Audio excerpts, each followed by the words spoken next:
وقت کہنے لگا نعوذ باللہ، کہنے لگا میں ازواج مطہرات کو اپنی ماں تو مانتا ہوں لیکن انہیں مومنہ نہیں مانتا.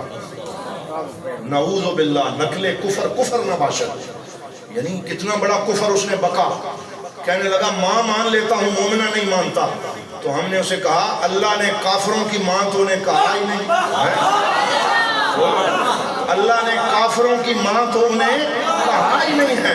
فرمایا وَأَزْوَاجُهُ أُمَّهَاتُهُمْ، اور ہم کی ضمیر مومنوں کی طرف لوٹ رہی ہے. فرمایا جو جو مومن ہوگا حضور کی زوجہ اسی کی ماں ہوگی. بولا حضور کی زوجہ اسی کی ماں ہوگی.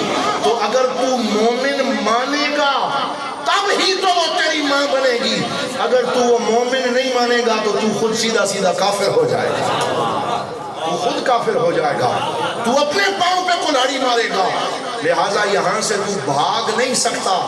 قرآن نے یوں باندھا ہے کہ اگر ازواج اگر تو مومن ہے، بولو اگر تو مومن ہے تو پھر تجھے حضور کی ازواج کو اپنی ماں بھی ماننا پڑے گا، اور ماں بعد میں مانے گا، مومنہ پہلے مانے گا.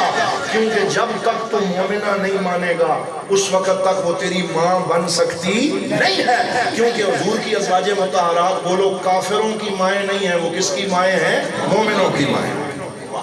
تو یہ عقیدہ نکھر کے سامنے آ گیا.